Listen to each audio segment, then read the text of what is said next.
matemática, as expressões, mas eu vou falar das... Olá, todos e todas que nos acompanham no estudo do livro Experimentos Mentais na Educação Matemática.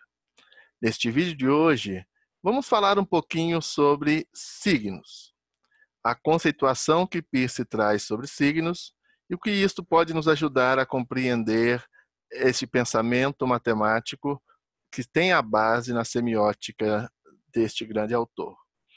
Bom, para iniciar, lá na página 29 do livro, nós trouxemos uma conceituação bastante interessante de signos desenvolvida por Peirce. Vou tentar aqui neste vídeo, por meio de alguns exemplos, tornar esta definição ou conceituação, melhor dizendo, tornar um pouco mais suave. Vou tentar, pelo menos, porque o assunto é um assunto um pouco denso, mas acredito que um pouquinho de esforço e olhando os exemplos, a gente vai tornando as coisas um pouco mais claras e acreditando, como nós falamos no primeiro vídeo, de que efetivamente todo pensamento acontece por meio de signos. Também em vídeos anteriores, colocamos uma conceituação provisória de que signo é tudo aquilo que representa algo para alguém. A partir desse vídeo e dos próximos, a gente vai trabalhando essa conceituação, acrescendo coisas, alimentando outras situações, para que a gente possa construir todo esse arcabouço teórico de forma bastante responsável e positiva para aqueles que nos acompanham. E compreensiva também, né? Diga-se de passagem. Bom, o que é signo? Para Peirce, signo é uma relação de representação.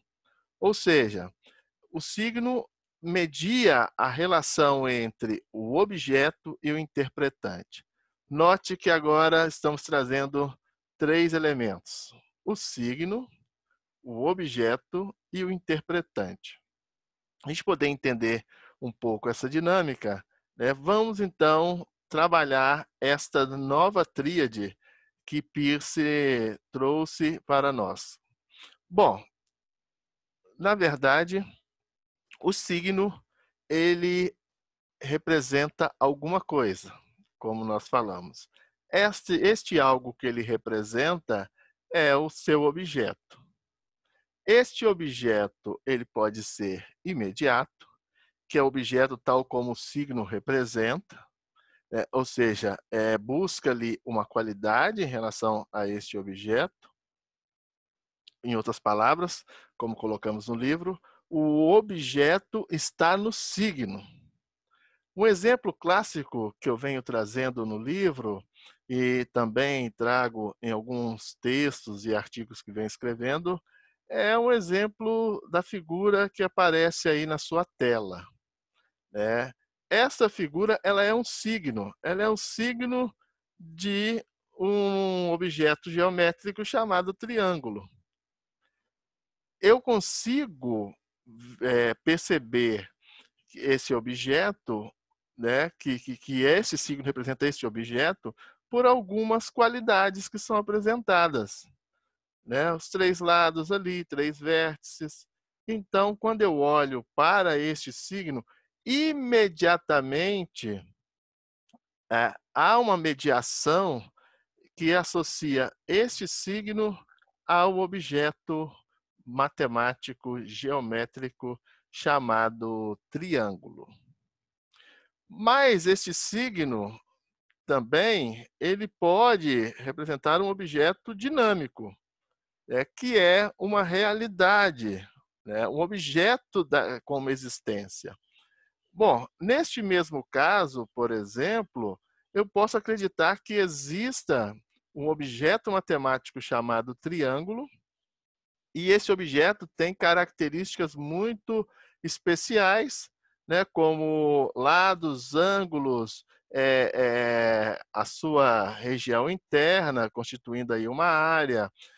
Posso caracterizar ainda mais este objeto, né, pela sua existência, pela designação que esse signo traz a este objeto, por exemplo, né, como o equilátero, ou isósceles, ou escaleno, ou seja, é um triângulo equilátero, tem os 3 lados iguais. Isósceles constitui de 2 lados aí de mesma medida, ou escaleno, todos os lados de medidas diferentes. Então, este objeto, na verdade, este signo está relacionado a este objeto que é um existente. Então, esse objeto passa a ser um objeto dinâmico. Bom, há um existente, nesse caso, né, que é o triângulo, e esses possíveis efeitos. Então, os possíveis efeitos é na constituição e na crença na existência deste objeto numa tal realidade, quer dizer, um objeto dinâmico. Bom, este signo, ele causa também um efeito interpretativo em uma mente potencial, uma quasi-mente, que nós chamamos de o interpretante, que é imediato, tal como ele é revelado na compreensão adequada do próprio signo, como a gente olhou para aquela figura do triângulo e já automaticamente associou aquela figura ao objeto triângulo, né? Já gerou esta interpretação, mas também pode ser dinâmico, que é um efeito concreto que o signo realmente determina. Olha, é um triângulo porque tem todas as características do ser triângulo. E final, que é a maneira pela qual esse signo tende a representar-se como estando relacionado com o seu objeto. No caso, como colocamos no livro, seria um sentido normativo ideal. O triângulo é uma figura geométrica plana que possui 3 lados, né, 3 ângulos, 3 vértices. Poderia constituir esta normatização. E olha que coisa interessante. Esta forma de constituir, ela pode gerar outros signos, outros interpretantes, né? E associar a também outros objetos. No caso que está aparecendo na sua tela, tem a figura que está aparecendo aí, tem 3 vértices, 3 lados, 3 ângulos. Então, ela poderia ser constituída como um triângulo. Mas é claro, né, eu estou pensando aqui em termos de um objeto dinâmico. É claro que aquele que não tem acesso, ou que não teve acesso ao conhecimento deste objeto, quando eu falo de objeto, é algum existente, algum referencial, alguma extensão que não teve acesso a esse existente, por exemplo, não vai reconhecer o que está aparecendo na sua tela, a figura que está aparecendo aí, não vai reconhecer como um triângulo, né? Mas em termos interpretativos, baseado-se numa normatização, como eu falei, né, triângulo, figura geométrica que possui 3 lados, 3 ângulos, 3 vértices. Caberia este signo que está sendo apresentado, caberia a olhar para esse signo e associá-lo ao objeto dinâmico triângulo dentro do ideal e da normatização que nós colocamos anteriormente. Bom, este vídeo é bem curto, eu vou agora tentar produzir vídeos mais curtos, mas dependendo do assunto, o vídeo vai se estender um pouco mais. Mas o importante para nós é que toda essa nossa conversa, todo este nosso trabalho esteja aí ajudando vocês a estudarem o livro, os meus orientandos a desenvolverem as suas pesquisas e aqueles que se interessam estar interagindo com esse assunto, que é um assunto bem interessante, é um assunto que dá uma outra forma de olhar para a matemática, principalmente nós, educadores matemáticos, que temos uma efetiva preocupação com o ensino dessa disciplina e como este ensino possa ser aí desenvolvido de forma a esclarecer certos aspectos no reconhecimento dos objetos da matemática, na crença nesses objetos. É claro que se eu olho a matemática do ponto de vista da semiótica que está sendo posta, do ponto de vista dos experimentos mentais, eu tenho que acreditar na existência de objetos na matemática. Eu tenho que constituir um existente na matemática. É muito importante. Enfim, pensando nisto, vou encerrar esse vídeo e que todos reflitam sobre o que nós falamos nesta conversa de hoje.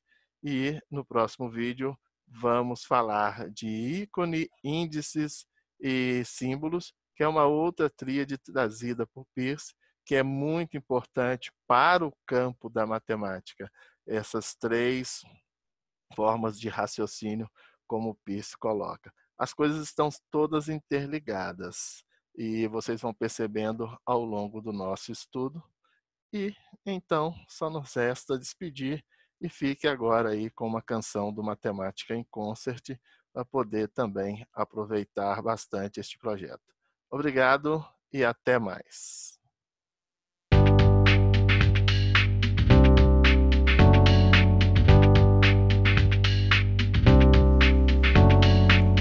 Existem em matemática as expressões, mas eu vou falar das equações. Pra falar a verdade, sentenças que contêm letras e uma igualdade. Existem em matemática as expressões, mas eu vou falar das equações. Pra falar a verdade, sentenças que contêm letras e uma igualdade. Não importa o que vamos falar, o que temos é que descobrir os valores que são para nós desconhecidos.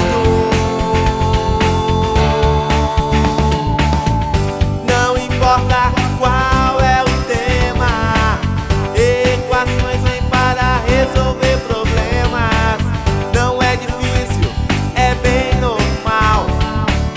Equações de primeiro e segundo grau.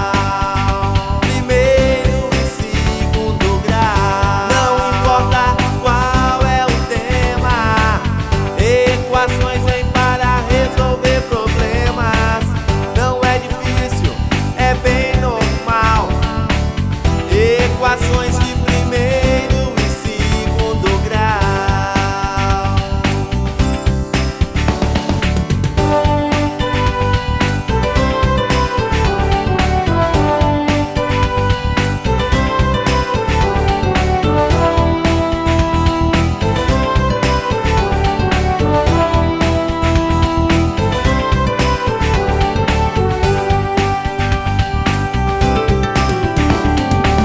Existem em matemática as expressões, mas eu vou falar das equações.